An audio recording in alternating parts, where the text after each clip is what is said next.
अस्सलाम वालेकुम, आप देख रहे हैं ब्रेकिंग व्यूज। मैं हूं मोहम्मद मालिक। आज का दिन बहुत ही सियासी लिहाज से गर्म दिन गुजरा और परेशान कुन भी। एक चीज़ तो बड़ी क्लियर है, अगरचे रस्मी तौर पर कल मीटिंग है पीटीआई की और पीडीएम की क़यादत की जो निगोशिएशंस हो रही हैं, तीसरा राउंड, लेकिन प्रैक्टिकली ख़त्म हो गई है बात। इमरान खान साहब ने आज कह दिया अपने जो खिताब कर रहे थे अपनी लेबर रैली से और अपनी लीड उन्होंने की थी मार्च, उसमें उन्होंने कहा कि अगर 14 मई से पहले ये डिज़ोल्व नहीं करते असेंबलीज तब करेंगे तो हम बात करने पे तैयार हैं वन डे इलेक्शन पे, वरना नहीं। फिर साथ ही उन्होंने दोहरा दी एक बड़ी खुली धमकी हैंडलर्स को और उन्होंने कहा कि जी अब तो लोग मेरे साथ हैं, फिर सड़कों पर अब फैसले होंगे और हम आइन के तहफ़्फ़ुज़ के लिए लॉन्ग मार्च सब कुछ उन्होंने अगेन एक खुली धमकी हो गई।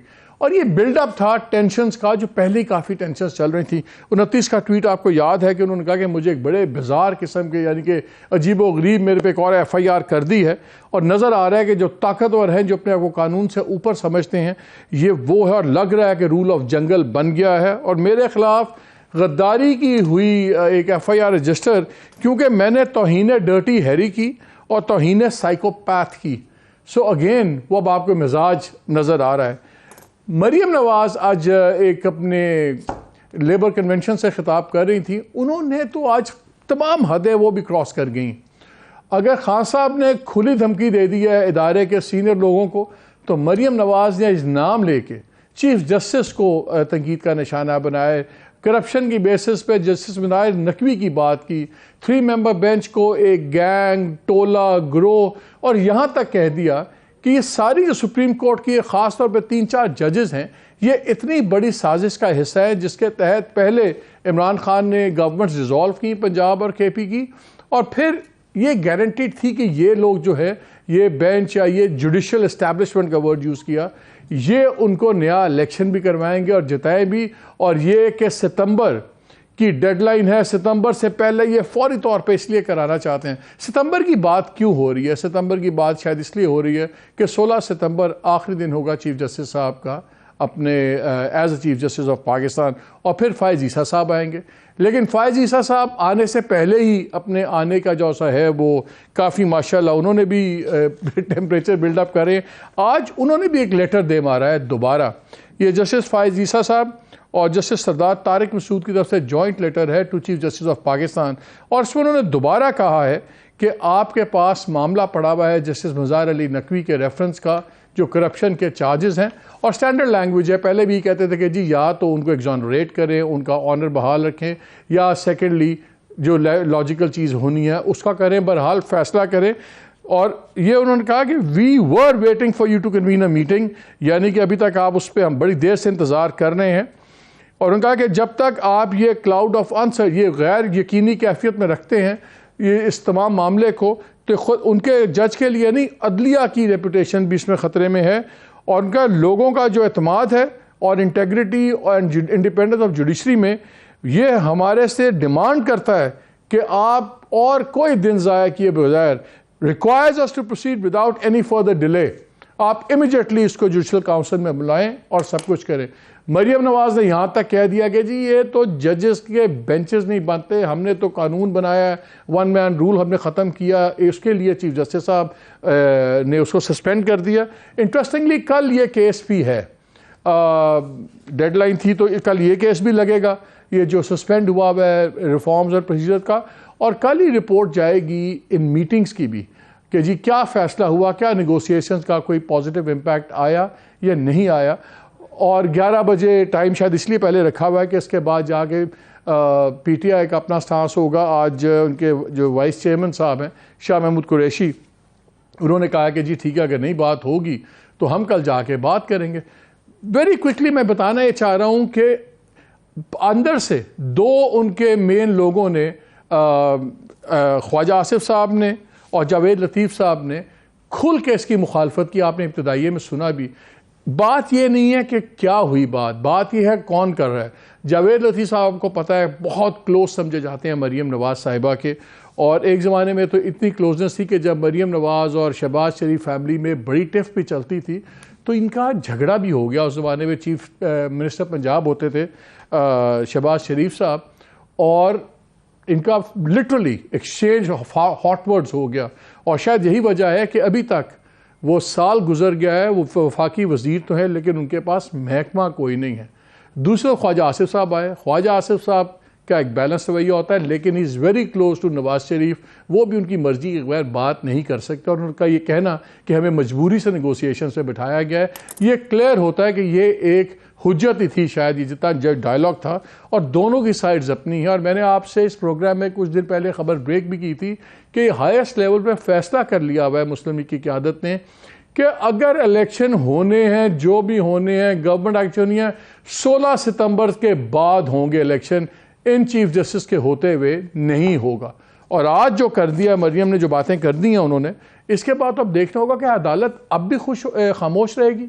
तो अब खामोशी का मतलब है या अदालत गलत है या मरियम गलत है, और अगर एक्शन नहीं लेती तो फिर एक सीरियस और डिलेमा होगा। एक कॉन्स्टिट्यूशनल क्राइसिस भरपूर तैयार है। प्रोग्राम के पहले हिस्से में हम बात करेंगे फवाद चौधरी साहब से, सीनियर वाइस प्रेसिडेंट पीटीआई। अस्सलाम वालेकुम चौधरी साहब। जी अस्सलाम वालेकुम। फवाद, अब एक चीज़ तो क्लियर हो गई है कि कल का आप लोग जो आ रहे हैं, इस वक्त भी आप शायद मोटरवे के ऊपर ही हैं, बस एक हुज्जत के लिए आ रहे हैं आप, क्योंकि अब तो are the negotiations dead. Imran Khan साहब ने कह दिया 14 से पहले रिजॉल्व करें, वो इन्होंने करनी नहीं है। ये साफ कहते हैं सितंबर 16 के बाद इलेक्शंस की बात होगी तो हम सुन सकते हैं। तमाम टॉप लीडरशिप कह रही है कि यार ये ड्रामे हैं, ख़त्म करें। और मरियम ने जो आज पूरा महाज खोल दिया टारगेटेड, तो ये तो नज़र आ रहा है कि गवर्नमेंट ने इज बर्निंग इट्स बोट्स, और देखी जाएगी जो आपने सड़क पे आके करना है आप कर लें। मेरा तो ख्याल आपसे बिल्कुल मुख्तलिफ है। मेरा तो ख्याल ये है कि एक PMLN के अंदर एक अपनी पॉलिटिक्स जरूर है, और ये बात आपने सही की है। लेकिन देखिए ना, अब जावेद लतीफ जो है वो तो एक साइड लाइन कैरेक्टर है PMLN की इस वक्त टीम में, और जैसा आपने खुद ही बताया कि वो एक साल से उनको कोई महकमा भी नहीं दिया गया। और आसिफ का प्रॉब्लम यह है कि वो उसको उन्होंने वो टीम में नहीं दिया, की वजह से वो के साथ और वो प्रॉब्लम है। तो ये तो एक PMLN की अंदरूनी पॉलिटिक्स है जिसको आपने बढ़ा सकता है। This is not more than और बैठे हुए हैं, या साद रफीक साहब बैठे हुए हैं, आजम नजीर तारड़ बैठे हुए हैं। आई थिंक इनसे तो अगर ये इस ग्रुप की कार्रवाई होती तो फिर ये लोग बैठते ही ना। और जिस तरह से वो एक्चुअली वो क्या कर रहे हैं, ये तो इंसल्ट कर रहे हैं अपने लोगों की, किसानदार की, लोगों के अगर आप देखें तो सजेशन जो ये बातचीत हुई है, इसमें एक बड़ा मार्का है, वो तो पहले ही है। लेकिन फवाद एक सेकंड ब्रेक लेते हैं, लेकिन एक सवाल छोड़े जा रहा हूं कि फिर अगर इतनी आपकी नेगोशिएशंस ठीक जा रही थी तो फिर आज खान साहब ने ये 14 मई से पहले डिसोल्यूशन की शर्त तो पहले नहीं थी टेबल पे, ना आपकी तरफ से ना, तो ये तो बिल्कुल क्लियर मैसेज है कि भाई ये अब नेगोशिएशंस ख़त्म हो गई हैं, फेल हो गई हैं। तभी उन्होंने एक इम्पॉसिबल शर्त लगा दी थी ना कि 14 मई से पहले तो डिसोल्यूशन आपको ही पता है ना वो करेंगे ना हो सकती है। इससे पूछूंगा कि अगर आप इस बयान के बाद भी कैसे समझते हैं कि अभी नेगोशिएशंस में कोई जान या रिमक बाकी है। ब्रेक लेते हैं, ब्रेक के बाद आके इसको बात को आगे लेके जाते हैं।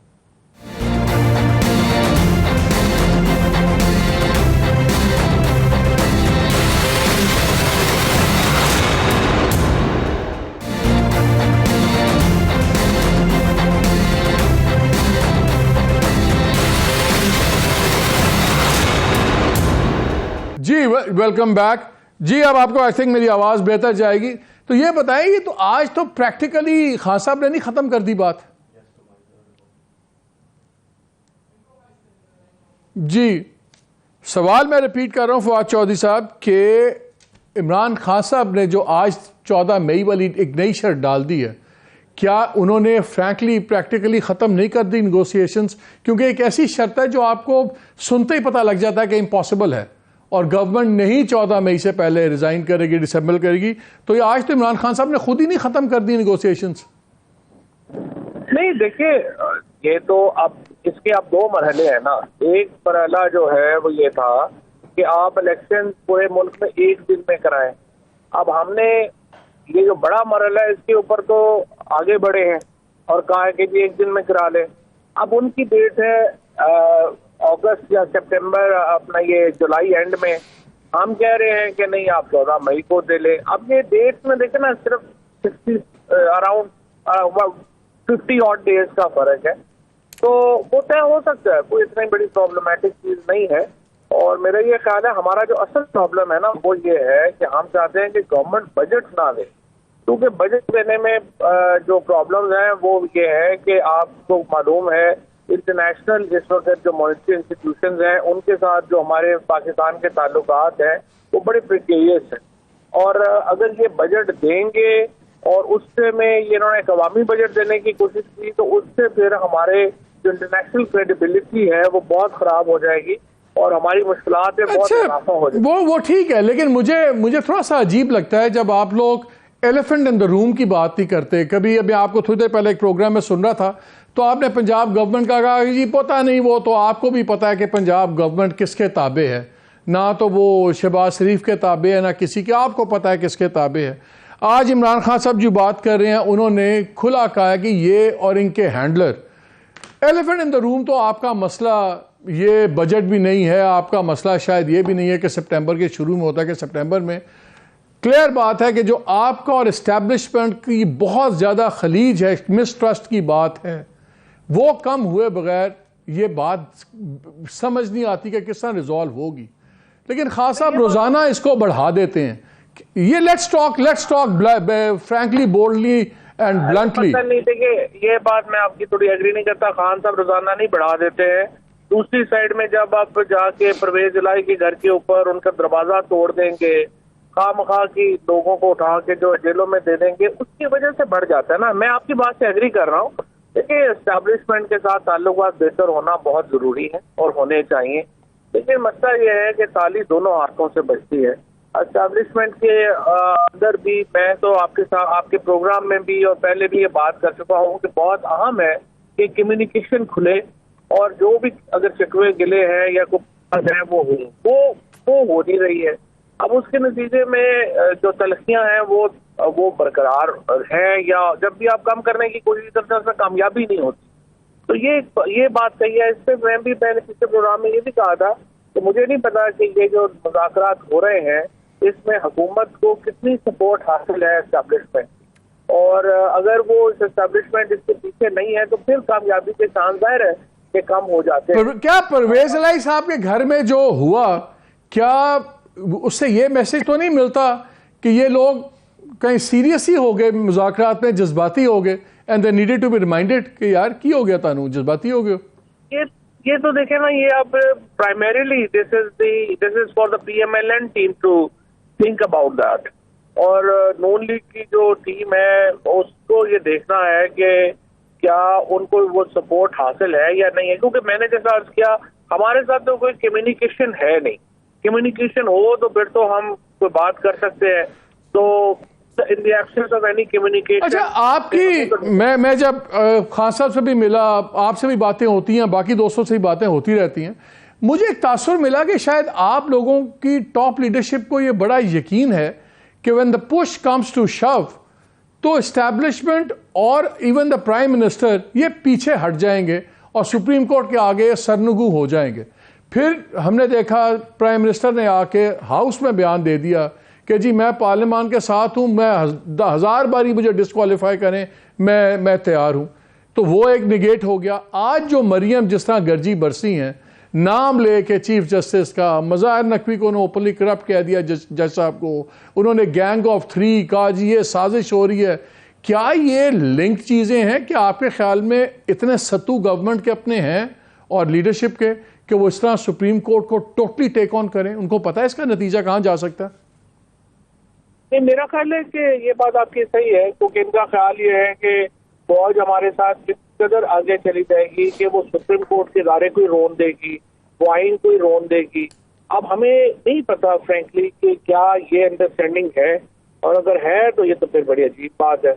दूसरी बात यह है कि जो मरियम नवाज का की जो स्ट्रेटजी है मेरे ख्याल में तो वो अपनी जो नैब की अपील है उससे ज्यादा घबराई हुई है और उनको लग रहा है कि हमारे नैब के केसेस ना बहाल हो जाए, जिसकी वजह से वो चीफ जस्टिस को और सुप्रीम कोर्ट के ऊपर बहुत ज्यादा प्रेशर बढ़ाना चाहती है।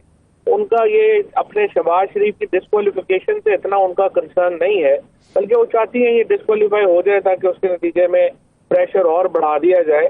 She is more worried about जो नैब की अपील सुप्रीम कोर्ट, नैब के अमेंडमेंट्स के ऊपर जो अपील सुप्रीम कोर्ट में है उसके ऊपर उनकी घबराहट बहुत ज्यादा है। तो क्या ये खान साहब की जो स्ट्रैटेजी है पब्लिकली इंस्टीट्यूशन को टेक ऑन करना, पब्लिसिटी, हैंडलर्स, फलाने कानून, जंगल का कानून, क्या ये स्ट्रैटेजी, अगर तो ये स्ट्रैटेजी है कि इतना पब्लिक प्रेशर बढ़ाओ कि इदारा जो आपके नज़दीक परसीव्ड सपोर्ट कर रहा है वो 2 कदम पीछे हट जाए, क्या ये डबल एज सोर्ड नहीं है? It can really cut both ways. देखिए वो इशू नहीं है, इशू ये है कि जब लोगों को उठाया जाएगा, उनको अली अमीन झंडापुर को जारी जमानतों के बाद भी आप रिहा नहीं करेंगे, कम्युनिकेशन कोई है नहीं, तो इमरान खान के पास सवाए इसके कि वो मीडिया में और ओपनली बात करें और क्या फिर आपके पास रह जाती है ऑप्शन?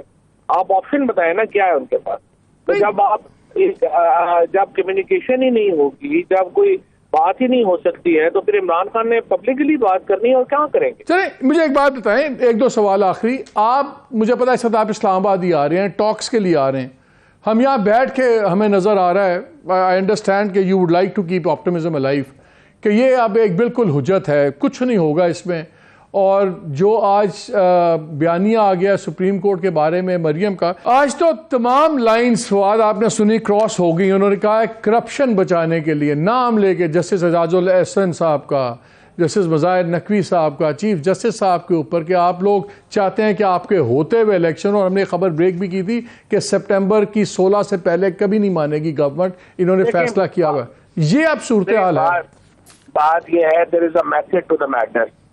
मरियम नवाज, पहले बात तो ये है कि इनके घर का आदमी वज़ीर आला पंजाब लगा हुआ है, इनके घर का आदमी चीफ इलेक्शन कमिश्नर लगा हुआ है, इनका चचा इनके जो है वो प्राइम मिनिस्टर लगा हुआ है। इसके बावजूद अगर ये डरते हैं कि चीफ जस्टिस पाकिस्तान का, जिसका कोई किरदार ही नहीं है इलेक्शन में डायरेक्टली, कि वो इलेक्शन के रिजल्ट चेंज करवा लेंगे अकेले, इस सारा सेटअप जो इनका लगा हुआ उसके खिलाफ, तो फिर तो जाहिर है कि मरियम नवाज को की जो सियासत है उसको तो दूसरी बात यह है कि वो ये तनकीद क्यों कर रही है? वो तनकीद इसलिए नहीं कर रही कि उसके चचा का कोई प्रॉब्लम हो गया या वो सियासी, उनकी तनकीद का सिर्फ एक मकसद है कि बंदियाल साहब उस बेंच पर हेड कर रहे हैं जो नैब अमेंडमेंट्स को देख रहा है, और इन्होंने दबाव बढ़ाया सिर्फ इसलिए हुआ है कि वो नैब की अमेंडमेंट्स जो है वो ना सेटिस्फाइड हो। फवाद ने जो बात की है ये भी आई थिंक ये भी एक one way of looking at है, लेकिन आई थिंक जो आज उन्होंने गॉन्टलेट फेंक दिया है सुप्रीम कोर्ट के सामने, अब तो सुप्रीम कोर्ट को फैसला करना होगा कि क्या ये चीज़ों का जवाब आएगा कि नहीं आएगा। बिकॉज दरगुजर एक चीज़ है, अब शायद जो साइलेंस होगा ये क्रिमिनल साइलेंस होगा, जिससे नज़र आएगा कि शायद सुप्रीम कोर्ट खौफजदा है इनसे। फवाद, आखिरी सवाल, आज खान साहब ने कहा है कि जी आइन के लिए हम सड़कों पर निकलेंगे, सब कुछ ये होगा। अगर इस तरह इस्टेब्लिशमेंट, एक अभी तक इस्टेब्लिशमेंट को आप देखते हैं कि लोग कहते हैं कि शायद जुडिशरी इस्टेब्लिशमेंट एक पेज पे नहीं है, तो फिर आपका, तो फिर अगर सड़कों पे आप आएंगे तो फिर आपकी कन्फ्रंटेशन गवर्नमेंट के साथ और इस्टेब्लिशमेंट के साथ होगी, तो उसके बाद क्या आपको कुछ का डेमोक्रेटिक सोल्यूशन उस स्ट्रगल का नज़र आता है कि ये बिल्कुल एक चीज़ें चली जाएंगी, मेरे हमवतनों की तरफ जा सकती हैं? अच्छा, एक सेकंड मैं इस पे भी आता हूँ, लेकिन एक मैं वो कंप्लीट ये करना चाहता था कि मरियम नवाज ये चाहती है कि उनके ऊपर contempt notice chief justice issue करें, और कंटेम्प्ट नोटिस इशू करने के बाद वो जो नैब की अमेंडमेंट का केसेस हैं वो ना सुने, और इतना हम उन्हें एक कॉर्नर कर दें और बना दें कि चीफ जस्टिस तो हमारे इतने खिलाफ है कि वो ये केस उसको उनको सुनना ही नहीं चाहिए, मरियम के खिलाफ जो अपील है वो उनको सुननी ही नहीं चाहिए। ये basically it's a message to the madness, जिसमें वो सुप्रीम कोर्ट को दबाव डालना चाह रही हैं कि ये जो 2 केसेस हैं इनके ऊपर वो ना सुने, जिसमें इनकी असल में तोते की जान जो है वो इसमें है। दूसरा, अब जो आपने कहा खान साहब की ये बात कि हम जो करेंगे और उसके नतीजे में मार्शल लॉ लग जाए या कुछ हो जाए, देखिए इस तरह से तो स्ट्रगल्स नहीं रुक सकते हम। ये अगर ये पाकिस्तान के अवाम अपनी आइन को भी हम रद्दी का टुकड़ा समझ लें, पाकिस्तान के लोगों को भी कीड़े मकोड़े समझ लें, और ये हम एक्सपेक्ट करें कि आगे से कोई रेजिस्टेंस नहीं होगी, कोई पार्टी भी नहीं खड़ी होगी, लोग भी नहीं खड़े होंगे, फिर तो बहैसियत कौम ही हमारा हम खत्म हो गए ना। इस वक्त सूडान में, अफगानिस्तान में, पाकिस्तान में क्या फर्क है? फर्क ये है कि हमारा आइन है और उसके अंदर तरीकाकार है कि पाकिस्तान गवर्न कैसे होगा, और ये 50 साल से हमारी एक कंसेंसस डॉक्यूमेंट है। जब आपने उठा के उसको ही एक तरफ फेंक दिया तो फिर मार्शल लॉ और नो मार्शल लॉ, उसमें तो फिर फर्क खत्म हो गया। फिर अगर पाकिस्तान के लोग जदोजहद के लिए नहीं निकलते तो हम बहैसियत कौम ही खत्म हो जाएंगे। ठीक है फवाद, बहुत शुक्रिया हमें वक्त देने का। And drive safe. कहते अब यू ट्राई टू इमेजिन कि क्या सूरत हाल, तो आपको इमेजिन समझ नहीं आती कि क्या होगा। तो हमने कहा फिर लोगों से ज़रा बात कर लें जो आजकल री इमेजिन कर रहे हैं पाकिस्तान को, और री इमेजिनिंग तो बाद में करूँगा। वही बात होते होते former prime minister Shahid Khan Nawazi साहब ने एक धमाकेदार बात कर दी लाहौर में कन्वेंशन में, जब उन्होंने जो प्राइस प्रोग्राम था उनकी अपनी पार्टी के गवर्नमेंट का, और वो था ये मुफ्त आटा, उस पर उन्होंने कह दिया कि जी 20 अरब की करप्शन हुई है। साथ ही प्रॉम्प्टली फाइनेंस पंजाब के इंफॉर्मेशन मिनिस्टर का बयान आया कि जी कुछ नहीं हुई भी, बल्कि आप या माफ़ी मांगें या वो करें। तो मुझे एक ट्वीट मैं देख रहा था जो मरियम औरंगजेब का कुछ अर्सा पहले आया था, ये अप्रैल 29 को उनका इंफॉर्मेशन मिनिस्टर का था, जिसमें उन्होंने कहा कि रमज़ान में पंजाब, खैबर पख्तूनख्वा, सिंध और इस्लामाबाद में करोड़ों गरीबों को महंगाई में पूरी शफाफियत और ईमानदारी से मुफ्त आटा फराहम हुआ। वज़ीर आज़म शहबाज शरीफ ने खुद निगरानी की। तारीखी स्कीम की कामयाबी पर सबको उन्होंने बड़ा काबिल सताइश एंड ऑल दैट, लेकिन वज़ीर आज़म ने खुद निगरानी की। Then what a senior leader of PMLN is saying is कि फिर उनकी निगरानी में अंडर इज वॉच ये बिलियंस का फ्रॉड हो गया। तो हमने कहा शायद खान साहब कोई जहमत दें। अस्सलाम वालेकुम। बहुत शुक्रिया जी। ये क्या आपने न्याय छोड़ दिया 20 अरब वाला, और आपने, ये तो आपकी भी इंफॉर्मेशन मिनिस्टर थी मरियम औरंगजेब, तो उन्होंने भी कहा है कि यार क्लीन है। वो तो कह रहे हैं कि प्राइम मिनिस्टर ने खुद इस पर निगरानी की है। ना आपने तकरीर सुनी है ना मरियम औरंगजेब ने सुनी है। मैं सुना देते हैं, मैं क्लिप है, मैं आपको सुना देता हूँ ना, मैं सुना देता हूँ। एक नाज़रीन को भी सुना देना। जी जरा इसको 20 सेकंड पीछे ले जाए और फिर सुना दें। हाँ जा सुना दें यार, शुरू से सुना दें कि किस कॉन्टेक्स्ट में चलें। वो क्यों कर रहे हैं? मैं बता देता हूँ ना, मैं बता देता हूँ। मैं बात कर रहा था निज़ाम की, उसकी खराबियों की, कि निज़ाम आज इतना इनकॉम्पिटेंट और करप्ट हो चुका है कि यहाँ कोई चीज़ ये डिलीवर नहीं कर सकता। ब्यूरोक्रेसी इतनी इनकॉम्पिटेंट और इतनी करप्ट हो चुकी है कि कुछ नहीं होगा। तो मैंने मिसाल दी आटे की। मैंने कहा 84 अरब रुपया हुकूमत ने दिया, प्राइम मिनिस्टर साहब ने एक नीयति में दिया कि रमज़ान शरीफ में जो सबसे गरीब तरीन लोग हैं उन तक ये पहुँचे। जो पंजाब का डिपार्टमेंट है खुराक का, इसके अंदर करप्शन 30% से ज़्यादा है। तो जब आप 84 अरब देंगे, तो मैंने तो कम बताया कि ये 20 अरब वहाँ से निकल गया, गरीब आदमी तक नहीं पहुँचा। ये निज़ाम की नाकामी की बात कर रहा हूँ।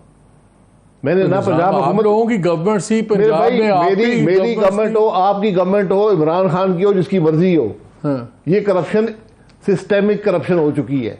मैं ये बात कर रहा हूँ। मैंने ये बात वहाँ पर की है कि निज़ाम में इतनी करप्शन, इतनी खराबी आ गई है, ये कुछ डिलीवर, ये आटा भी डिलीवर नहीं कर सकता। तो फिर इसमें कोई जिम्मेदार नहीं है, ना मोहसिन नकवी जिम्मेदार है, ना प्राइम मिनिस्टर जिम्मेदार है, फिर सारी जिम्मेदार, ये तो फिर निज़ाम है ना। तो जिम्मेदारी ढूंढनी है आपने। फिर पता करें कि अटक में जो डिस्ट्रिक्ट फूड कंट्रोलर है, बुजदार साहब की हुकूमत में 10 करोड़ रुपए भी लगता था या नहीं लगता था, ये पता कर लें। ठीक है, क्योंकि कुछ मिलता होगा तो 10 करोड़ देता है ना वो लगने के लिए। क्या रावलपिंडी में एक टीचर नहीं लगा रहा डिस्ट्रिक्ट फूड कंट्रोलर? ओके, आप पंजाब में डिस्ट्रिक्ट फूड कंट्रोलर्स के नाम जरा मंगा लें, कितने पैसे देकर लगते रहे। ये इस निज़ाम में इतनी करप्शन आ गई है। इसको आपको याद होगा 1997 में इस आटे के निज़ाम को शहबाज शरीफ ने हाथ डाला था, मार्केट से आटा गायब हो गया। आपको याद है, नई हुकूमत आई थी, याद है, वो शेर आटा खा गया, एक मामला शुरू हो गया। ये इतनी सिस्टेमिक करप्शन है। ये ना मैंने पंजाब, तो फिर आप लोग पीछे हट गए, आप लोगों ने कहा अच्छा यार तो आटा गायब हो गया, so instead of fixing that आप बैकआउट कर गई गवर्नमेंट। मैं कह रहा हूं कि आप जब तक एक रेडिकल रिफॉर्म नहीं करेंगे इस पूरे निज़ाम का, सिर्फ आटे के निज़ाम का नहीं, पूरे निज़ाम का, आपको ब्यूरोक्रेसी के निज़ाम को बदलना होगा, ब्यूरोक्रेसी की सिलेक्शन बदलनी होगी। आप जो इलेक्शन चोरी करते हैं वो नहीं करने होंगे। आपको तो कैबिनेट में भी आपको काफी इतराज़ात थे। कौन सी कैबिनेट के साइजेस और सारे ये कैबिनेट कर रही है काम। इतराज़ात की बात नहीं होती। देखिए एक राय आप पूछते हैं, हम राय दे देते हैं। तो क्यों हो गया शाहिद साहब का? हाँ जरा सुनवा दें जरा। सुनवा दें जी, तो 30 मिनट क्या सुनवा दें सारा यार, ताकि पता लग जाए। मैं देखे बात, आप बात समझने की, आपने बात एक सेंसेशनलिज्म करना है वो आप जरूर करें, सेंसेशनलिज्म नहीं है, मैं it's a serious thing when a former prime minister और सीनियर तरीन बंदा आपकी पीएमएलएन का उठ के एक बात करे, दिस इज नॉट सेंसेशनलिज्म। मैं आपको और बातें और बातें कर देता हूं। मैं तो एक एग्जांपल दी, क्या पंजाब की सीएनडब्ल्यू डिपार्टमेंट में जो ठेकेदार सही काम करता है वो 13 से 15% रिश्वत देता है या नहीं देता? उस निज़ाम का हिस्सा है। जो ठेकेदार काम में भी चोरी करता है 20 से 25% देता है, दूसरे सूबों में 30 से 40% तक है। तो किसने ठीक करना है? मैं यही बात कर रहा हूं कि आप लोगों ने करना है, आप लोग ही मेरे भाई किसने ठीक करना है? ठीक करने की मैंने वो बातें भी बता दी हैं, ठीक कैसे होगा। इलेक्शन चोरी करना छोड़ दें। ये क्या केयर टेकर एक निजाम आएगा वो ठीक करेगा? 2-3 साल केयर टेकर नहीं कर सकता। इलेक्शन आप चोरी, आपको तकलीफ होगी, आपको 3 इलेक्शन कराने पड़ेंगे फ्री एंड फेयर, उसके बाद जाके निजाम ठीक होंगे। अगर आप ये उन 15 साल हम इसी तरह चलेंगे जी, क्योंकि आपने 15 साल माजी में नहीं चले ना, आपने वो कीमत अदा नहीं की जो बुनियादी कीमत होती है। खराबियां होती हैं, लोगों से वोट पे गलतियां होती हैं, एक दफा गलती 15 साल की तो आपकी कैपेसिटी है नहीं इस मुल्क को इस तरह चलने नहीं है, तो फिर और हल ढूंढे ना। मैं भी यही कह रहा हूं कि अगर आपके पास हल नहीं है, हल यही है कि इस निज़ाम को दुरुस्त करना है। आज आपकी पॉलिटिकल लीडरशिप भी मसाइल हल करने में नाकाम है सब, और आपकी ब्यूरोक्रेसी भी नाकाम है। ऊपर से आपने नैब डाल दिए, वो उसने मफलूज कर दिए बाकी मामले को। बीच में जज भी आ गए, बीच में मिलिट्री एस्टेब्लिशमेंट भी आ गई। अब हुकूमत चला के दिखाए मुझे। आप रीइमेजिन क्या कर रहे हैं? आप 15 साल की रीइमेजिनिंग कर रहे हैं। 10 सबकी तो उम्मीदें जागी थी कि शायद ये जो रीइमेजिनिंग वाला ग्रुप है, ये शायद थोड़ा सा इनको सपोर्ट मिल रही है कि अच्छा यार आप इंटरिम गवर्नमेंट में आ जाएं या किसी तरह आ जाएं और 2-3 साल इकोनॉमी ठीक कर दें। ख्याली है। 35 लोग कह रहे हैं, 35 साल लोग जो मर्जी कहते रहे, 35 साल सियासत में। सिर्फ पाकिस्तान की बात कर रहा हूं कि आज पाकिस्तान के मसाइल की कोई बात कर रहा है इस मुल्क के अंदर? क्या कोई मसला नहीं है पाकिस्तान में? हमारी मैशत की हालत आज तो पीएमएलएन खान साहब सब ने लेबर डे के ऊपर रैलीज निकाल दी, किसी ने कोई लेबर की बात नहीं की। मरियम नवाज ने एक बात जुमला कह दिया कि जी वो 35,000 होनी चाहिए मिनिमम तनख्वाह 25,000 के बजाय, and that was it. Labour के नाम पे रैलीज निकली थी, ना खान साहब ने लेबर की बात की, ना गवर्नमेंट ने लेबर की बात की। यहाँ सारे सियासी लड़ाई कर रहे थे। मैं यही कह रहा हूँ ना, आज जज क्या कर रहे हैं, पार्लियामेंट क्या कर रही है, हुकूमत क्या कर रही है, अपोजिशन क्या कर रही है, मिलिट्री क्या कर रही है, मुल्क की परवाह है किसी को? आज सिर्फ एक रास्ता है, इकट्ठे नहीं बैठेंगे, आगे चलने का तय्युर नहीं करेंगे, कुछ नहीं चल सकता। मैं हकीकत से आपको अच्छा मुझे एक बात है, आज जो हुआ है, जो मरियम सुप्रीम कोर्ट को पढ़ गई हैं, जो ये सारा कुछ चल रहा है, द वे सुप्रीम कोर्ट की भी बेंच के इश्यूज बन गए हैं, सुप्रीम कोर्ट डिवाइडेड है। आज फिर जस्टिस फायज ईसा ने एक और खत दे मारा है चीफ जस्टिस को, भी आप क्यों नहीं करते? उन्हीं जज साहब को, मुज़ाहिर नकवी साहब को नाम लेके जलसों में तला जा रहे हैं, एवरीथिंग। इमरान खान फिर हैंडलर्स को नाम लेके पड़ गए हैं, वो ही कह रहे हैं कि भाई हैंडलर्स आप भी ज़रा चेतावनी आपको दी जा रही है सब कुछ। आपको कोई डेमोक्रेटिक सोल्यूशन नज़र आ रहा है? एक तो नज़र आ रहा है कि ये टोटल कोलैप्स हो रहा है आईनी और स्ट्रक्चर और निज़ाम का, नज़र आ रहा है आपको कोई डेमोक्रेटिक नज़र आ रहा है? ये हर आइन के साथ होता है, हर इदारा अपने आप को असर्ट करता है कि कहाँ पर पार्लियामेंट डोमेन ख़त्म होती है और कहाँ पर जुडिशरी शुरू होती है, कहाँ एग्जीक्यूटिव ख़त्म होता है, कहाँ पर जुडिशरी आती है। ये असर्ट करते अपने आप को, अपनी डोमेन इस्टेब्लिश हो जाती है, ये बाउंड्री इस्टेब्लिश हो जाती है। हमने उसको मौका नहीं दिया, आज ये हो रहा है। आज इसमें कौन सही है कौन गलत है ये तारीख ही फैसला करेगी, लेकिन मैं सिर्फ ये कहता हूँ कि आज सब गलत है। आज आप मुल्की को बात करें ना, आज क्या मुल्क का इशू ये है कि बेंच कौन सा बनेगा, कौन से जज बैठेंगे? अगर वो बेंच ऐसे फैसले करेगा जो मुल्क की पॉलिटिक्स ऊपर नीचे करेगी तो मुल्की फैसला बन जाएगा। मैं ये कह रहा हूँ मुल्की फैसला नहीं, ये मुल्की फैसला है। फिर आप फैसला कैसे कर रहे हैं? आज सुप्रीम कोर्ट को अपनी साख की परवाह करनी चाहिए, उसमें उंगलियां उठ गई हैं। आज वो बातें जो बंद कमरों में हम नहीं करते थे, आज नाम ले लेके बात हो रही है, जलसों में बात हो रही है। ये साख बनाई है उन्होंने। जो सुप्रीम कोर्ट अपने अगले चीफ जस्टिस को बेंचेस पे ना बिठाए, आप उसकी इज्जत करेंगे? किस नीयत से ये काम कर रहे हैं? आप पार्लियामेंट का बनाया हुआ कानून, वो पार्लियामान जो इस सुप्रीम कोर्ट की खालिक है, जिसने आइन बनाया, उसके बनाया हुआ कानून जिसमें किसी को एतराज नहीं है, आपने हेल्ड इन अबेंस किया हुआ है। कौन सा कानून है हेल्ड इन अबियंस करने का? पार्लियामेंट के बनाए हुए कानून को मुझे बताएं। उसमें एक चीज पे एतराज वो करते हैं, लेकिन मैं आपसे एग्री करता हूं, बनने के बाद सस्पेंड सर एतराज आप कर नहीं सकते। वन टाइम अपील का वो कहते हैं कि वन टाइम अपील का जो डाला था उसमें वो है जिसमें कॉन्स्टिट्यूशनल अमेंडमेंट है, वो सब्सटेंसिव चेंज है। But I agree with you के कानून बनने के बाद सस्पेंड कर देते, पहले प्रीएम्प्टिवली समझ नहीं आती मुझे। बेसिक राइट्स की बात करता है, अपील आपका बेसिक राइट होता है।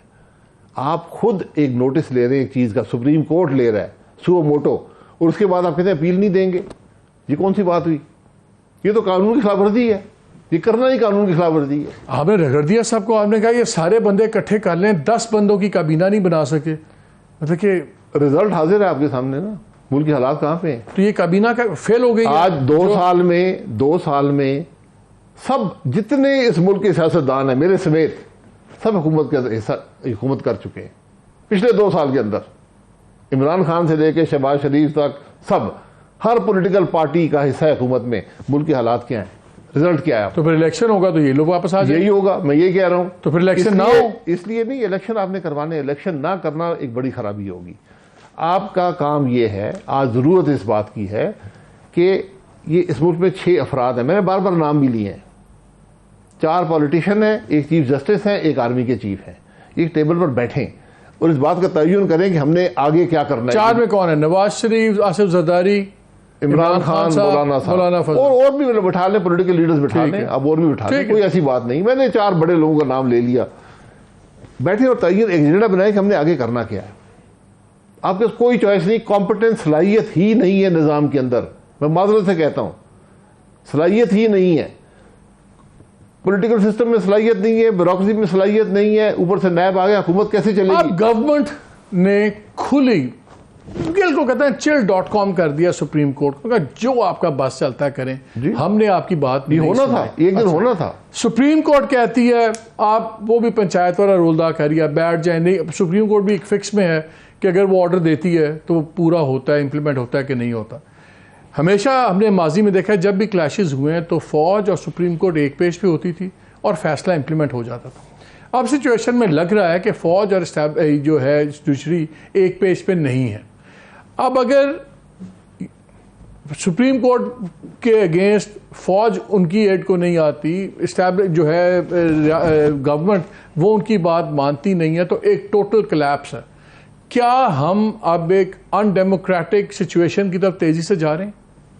नहीं, मैं देखे, मैं अल्लाह ना करे, मेरा नहीं ख्याल के आपके नजदीक जितने पॉलिटिशियंस हैं सारी असेंबली में इकट्ठे कर लें, इनमें से 10 इस काबिल नहीं है कि कैबिनेट में काम करने के। आप यकीन करें, तो अच्छा, जो आज जरूरत है, मैं माजरत से कहता हूं, तो फिर सब के जो जरूरत है आज हुकूमत चलाने के लिए, इन चैलेंजेस का मुकाबला करने के लिए, तो इसका मतलब है सोल्यूशन हमारे मुल्क के माशी और स्ट्रक्चरल सोल्यूशन के लिए हमारी पार्लियामान की तरफ मत देखें। आप ये कह रहे हैं, आपको देखना पड़ेगा। उनमें कैपेसिटी नहीं है तो क्यों देखें? नहीं, फिर अगली दफा इलेक्शन में बेहतर कैपेसिटी लेकर आए। कहां से आएंगे? वही बार-बार हो रहे हैं। वहां ये भी कहा 170 सीटें हैं पार्लियामान में, आप किसी शख्स को ला सकते हैं। 100 सेनेट के अंदर हैं, 60 लेडीज हैं, 10 माइनॉरिटीज हैं। किसी भी शख्स को आप पार्लियामान के अंदर ला सकते हैं। ये 38% ऑफ पार्लियामेंट है। बाकी आप जिन लोगों की बेसिस पे इलेक्शन जीतेंगे उन्हीं को लाएंगे ना। ये तो फिर निजाम, तो आप तो ये कह रहे हैं विदाउट सेइंग इट, आप ये कह रहे हैं कि ये डेमोक्रेसी का एग्जिस्टिंग स्ट्रक्चर मुकम्मल नाकाम हो चुका हुआ है, कैपेसिटी वाइज, परफॉर्मेंस वाइज। जी, सारा निजाम नाकाम हुआ है ना। आपने मुल्क की हालात देख लेना। तो फिर टेक्नोक्रेट गवर्नमेंट, आपको रिजल्ट से, तो फिर टेक्नोक्रेट गवर्नमेंट ने कहां से आएगी और वो क्या कर लेगी? जो आपके ख्याल में 170 लोग आपके नजदीक ला के मुल्क बदला जा सकता है, तो टेक्नोक्रेट गवर्नमेंट में आप कहेंगे अच्छा यार ये 70 ले और ठीक हो जाएगा। एक सियासी निजाम के अंदर आप सियासी प्लेटफॉर्म बगैर मुल्क नहीं चला सकते। आपकी मजबूरी है कि आपने सियासी मजबूरी नहीं है। ये को जो इन एसेंस आप बात कर रहे हैं वो और है। जिस जमहूरियत में अवाम की राय शामिल ना हो, चाहे वो लूली लंगड़ी राय हो, आप मुल्क नहीं चला सकेंगे। ये गलतफहमी में कोई मत रहे। और मैं गुजारिश ये कर दूं, आप बात करते हैं ना कि कौन लोग, इस कौमी असेंबली के डिप्टी स्पीकर को 3री पोजीशन पर आया था, 52,000 जाली वोट साबित हुए। सुप्रीम कोर्ट ने स्टे दिया, 4 साल बैठा रहा, आज भी बैठा है। सेनेट के अंदर 70 करोड़ रुपया देकर लोग आए हैं। ये तमाशा है हमारे मुल्क में। ये आपने पार्लियामान को तमाशा आप कह रहे हैं इसी को परपेचुएट करें, इसी को चलाएं परपेचुएट आगे। मत करें, आप फ्री एंड फेयर इलेक्शन होने दें, आपको तकलीफ बर्दाश्त करनी पड़ेगी। एक इलेक्शन में आप ये कह रहे हैं कि ये इलेक्शन फ्री हो, एस्टैब्लिशमेंट भी सोच ले यार अगर इमरान खान आता है तो आने दें, रोके मत। जो मर्जी आता है आप उसके जिम्मेदार, लोग जिम्मेदार हैं उसको लाने के, जो भी आएगा उसके बाद भुगते हैं उसको। अगर कल एक ऐसी सिचुएशन बन जाती है कि टोटल कोलैप्स हो जाता है और आपको नजर आता है कि इसका एक टोटल solution- कोलैप्स आप इसको कहते हैं, निजाम का, आइन का इस वक्त निजाम हमें नजर आ रहा है कि आइन आप इलेक्शन हर चीज का हल होता है ना। मेरा सवाल सुन लें कि अगर आपको नजर आता है कि यार अब इलेक्शन भी नहीं होने, ये टोटल निजाम गिर गया है, कोर्ट भी ख्वार हो गई है, लोग भी बिल्कुल, इट्स अ टोटल डिजास्टर जिस तरफ हम जा रहे हैं, और वहां पे एक फॉर्मूला बनता है कि 3 साल या 4 साल एक एक्सपर्ट्स आएँ और सिर्फ मुल्क की मैशत और वो चीज़ें ठीक करें। हो सकता है वो आपकी पॉलिटिकल ख़त्म हो जाए ज़िंदगी, लेकिन वो आपको कहते हैं शायद साहब इसमें in larger national interest contribute करें, इसका हिस्सा बने, छोड़ दें कि किसने इलेक्शन किसमें नहीं, मुल्क को हमने बचाना है, स्ट्रक्चर बनाना है, क्या उसमें आप लोग करेंगे? देखिए, विदाउट पॉलिटिकल सैंक्शन और लीगल सैंक्शन ये मामला नहीं चल सकता।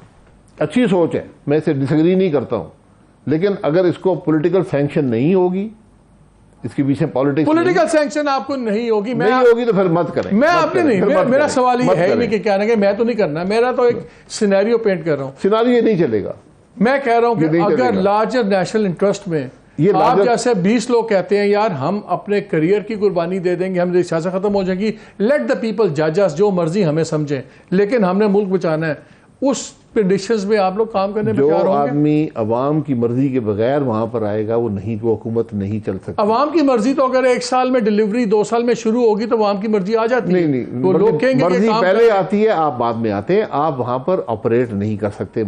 ये हुकूमत के ओहदे होते हैं, ये मॉरल अथॉरिटी से चलते हैं। जनरल मुशर्रफ साहब की क्या प्रॉब्लम था?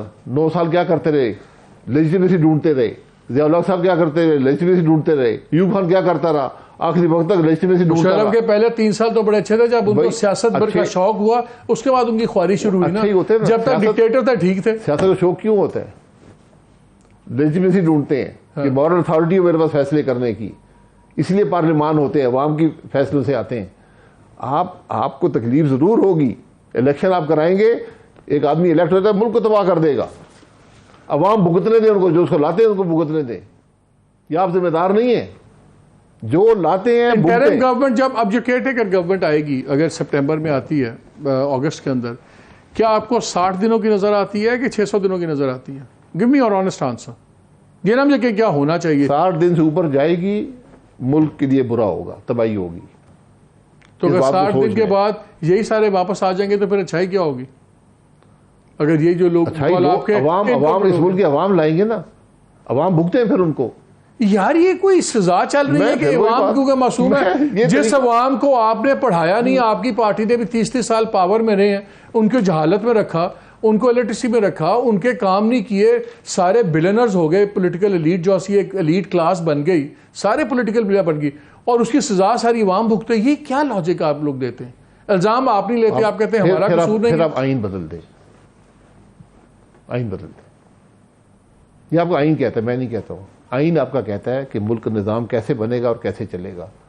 फैसला अवाम करेंगे, अवाम गलत फैसला करेंगे, भुगतेंगे, उसको हटा देंगे, बेहतर फैसला करेंगे, वो भी नाकाम होगा, उसको हटा देंगे, आखिरी फैसला। आपके पास एग्जाम्पल्स हैं सिंगापुर की, आपके पास एग्जाम्पल है साउथ कोरिया की, आपके पास एग्जाम्पल टर्की की है। दूर मत जाएं, दूर मत जाएं, टर्की दूर मत जाएं।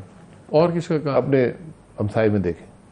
हाँ, तो उससे अगले मुल्क को देखें, वहां पे डेवलपमेंट्स हुई है। वहां पे शुरू में किसी और मॉडल पे डेवलपमेंट हुई, फिर आगे जाके वैसे ये कंपेयर कर ले ना। मैं चाहता हूँ कोई आदमी ये लिख दे कि पाकिस्तान में डेमोक्रेसी कैसे नहीं बनी, क्यों हम डेमोक्रेट नहीं बन सके, क्या क्यों डेमोक्रेटिक सिस्टम नहीं बना। आप वज़ीर आज़म भी रहे थे। मैं 10 महीने रहा हूँ, और 10 महीने का हिसाब आपने मुझसे लेना है तो ले ले। नहीं, 10 महीने रहकर आपका उस वक्त कितना कॉन्फ्लिक्ट हुआ एस्टैब्लिशमेंट के साथ? क्या एस्टैब्लिशमेंट ने आपको कहा ये काम करें या ना करें, कि did you have a free hand? देखें, काम करने की बात नहीं होती, असर की बात होती है। जब आपने एक नैब का इदारा रखा हुआ है जो एस्टैब्लिशमेंट लेकर आई थी, हर सारी हुकूमत ही मफलूज है, कोई सेक्रेटरी फैसले करने को तैयार नहीं है, वजीर फैसले करने को तैयार नहीं है, काबीना और कमेटी फैसला करने को तो तैयार आप नहीं, भी मुल्क कैसे एक चलेगा? ट्रिपल प्राइम मिनिस्टर थे जी आप भी एक ट्रिपल नहीं, मैंने जो फैसले हुए मैं कर सकता था मैंने किए। मेरा एक लिमिटेड मैंडेट था, मैंने उसको पूरा किया। मैंने दिन रात मेहनत की, पूरा किया। मैं अपनी जिम्मेदारी समझता था, मैंने कर दिया। आपके ख्याल में किसी सही काम से आपको रोका गया था जो आपके नजदीक सही काम? मैं एक लंबी लिस्ट दे सकता हूँ, ओके, लंबी लिस्ट दे सकता क्यों? हूँ। उसकी क्या वजूहत? बात रोकने से नहीं होता, बात एक माहौल ऐसा पैदा हो जाता है इस पर फैसले ही नहीं हो सकते। मसलन मुल्क का वज़ीर-ए-आज़म कोयटा जाता है, पूरी असेंबली गायब है, हुकूमत गायब है, किधर है? खाना खाया गवर्नर साहब के साथ, सुबह घर वापस आ गए। मुझे तो आखिर यहाँ पर आपके मेरे पास रास्ते में सड़क बंद है, कोई आदमी आ नहीं सकता दारुल हुकूमत में। मुझे लास्ट 2 मिनट जी। से एक चीज बताई जाए। ये प्रॉब्लम्स तो सारे जहां हम इस वक्त आज खड़े में हैं, इसका सोल्यूशन क्या है? और रियलिटीज भी हैं। Establishment, Imran Khan, serious differences, judiciary versus PDM, serious differences. Leadership चाहिए, वो लीडरशिप जिसको दुख हो इस मुल्क का और दर्द हो अवाम का। तो वो तो आपने 6 बंदे आपके सामने ही हैं, फिर 6 बंदे मैंने बता दिए, बैठे ना यार। फिर अगर आप इतने ही सब हुबुल वतनी के दावे करते हैं, मालिक मुझसे ज्यादा हुबुल वतन है, मैं इसका एतराफ करता हूं, मैं कम हूं, लेकिन बैठे फिर तकलीफ क्या है? क्या ये अपने ज़मीर टटोल के अपने ये नहीं बैठते तो क्या होगा? टटोल की ये लीडरशिप बता ये तो दे नहीं बैठ रहे, कि क्या होगा? नहीं, मेरी बात सुने ना, ये बता दे कि इनमें सलाहियत है इस मुल्क के चैलेंजेस का मुकाबला तो करने इस आइन के तहत सीजी और आर्मी चीफ किस तरह उसमें बैठेंगे? क्यों नहीं बैठे? कोई रुकावट नहीं है। कहाँ रुकावट है? अब ये नहीं बैठते तो फिर क्या होगा? नहीं बैठे तो फिर तबाही का रास्ता है। आप अगर एजेंडा नहीं तय कर पाएंगे, एजेंडा आपने तय करना है, इसको सबने सपोर्ट करना है उस एजेंडे को। ये एक कलेक्टिव गवर्नमेंट होगी। जहां चीजें खड़ी हुई हैं, शायद आपको भी 25-30 साल हो ही गए हैं, ज्यादा ही हो गए होंगे पॉलिटिक्स में। आपने सारी पावर स्ट्रक्चर का आप हिस्सा रहे हैं, देखा है सब कुछ। इन ऑल सिंसेरिटी सवाल बड़ा सिंपल है, क्या आपको तमाम डेमोक्रेटिक स्ट्रक्चर और ये सारा do you get a feeling it's going south? और क्या आपको अभी भी लगता है कि इलेक्शन हो जाएगा, एक नई गवर्नमेंट आ जाएगी और चीज़ें अक्टूबर में रोल कर, वर्स्ट केस सिनेरियो अक्टूबर तक चले जाएं तो रोल कर जाएंगी और एक डेमोक्रेटिक एरा शुरू हो जाएगा? आपको लगता है? अगर लीडरशिप मुल्क से सिंसियर होगी, वो इस बात को महसूस करेगी कि ज़रूरत क्या है, तो हो सकता है। That is not my question. The way things appear today, अगर छोड़ दे, अगर देखिए, हमारी the way बहुत ख्वाहिश things है ना, appear today- जिस तरह आज सबके बिहेवियर्स हैं, आज रवैये हैं, जो सिचुएशन है, जो ब्रेक्स हैं, गैप्स हैं, इन चीज़ों को जिस तरह आज है, अगर मैं कहूँ कि यार वी आर बेटिंग, आप इस घोड़े पे एक घोड़ा है जो जमहूरी सफ़ेद घोड़ा है, एक घोड़ा है जो गैर जमहूरी काला घोड़ा है, आप कौन से घोड़े पे शर्त लगाएंगे? मेरा काम ही जमहूरी घोड़े पे लगाना है।